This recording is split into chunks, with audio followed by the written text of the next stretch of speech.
Homelessness in New York City is at historic levels. Currently, there are more than 100,000 homeless. Approximately 2/3 of those people are struggling with some sort of mental illness. Prior to the mid-70s, the mentally ill were sent away to insane asylums. Many experienced poor conditions, further contributing to their illness. In the mid-70s, thousands of patients were discharged from these asylums, hoping to normalize these people in society and potentially let them free. The state just put these people out, with little or no preparation, with little or no provision for aftercare or supervision or psychiatric follow-up. They were dumped out on the streets. Luckily, there were hundreds of thousands of single-room occupancy, aka SRO hotels, providing low-income housing, and those who could afford it found homes.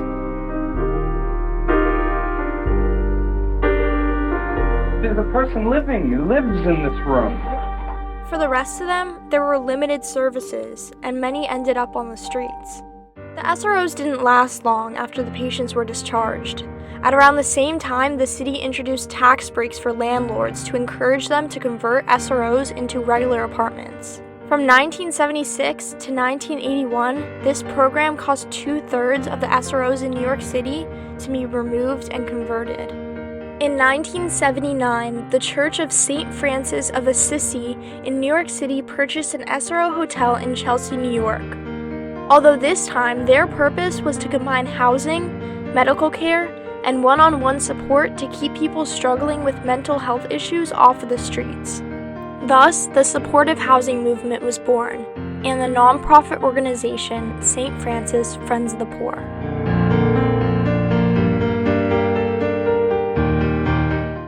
Can you tell me a little bit about your life story? It's a long story. You have time? I have all the time in the world.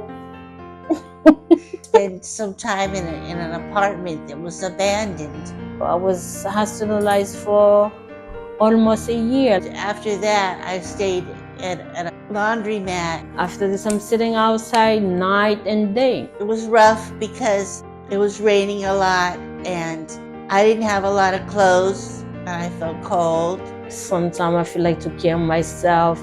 I started getting schizophrenic, doing karate chops on the washing machines. Did you feel lost?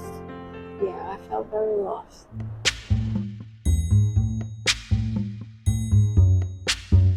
They transitioned me here to the St. Francis residence. I met all these good people here. He said, you go with them, they'll take good care of you. St. Francis is much more than just a roof over your head. It is a home to people from all walks of life whose lives were devastated by mental illness. It's a place to feel safe and taken care of. The majority of the tenants live on just $17 a day with the support of case managers, psychiatrists, and medical practitioners. They give tenants a second chance to live a happy and safe life with many activities included. I do a lot of art here and it's changed me a lot, helped me a lot. This is my butterflies. I love butterflies. Musicians come in here and that's really nice. R-E-S-P-C-T, find out what it means to me. R-E-S-P-C-T. Supportive housing offers a permanent, cost-effective alternative to homelessness. Without it, many people would end up in more expensive institutional settings, such as shelters or prisons. Responsible for launching the supportive housing movement in New York City, St. Francis is a success story.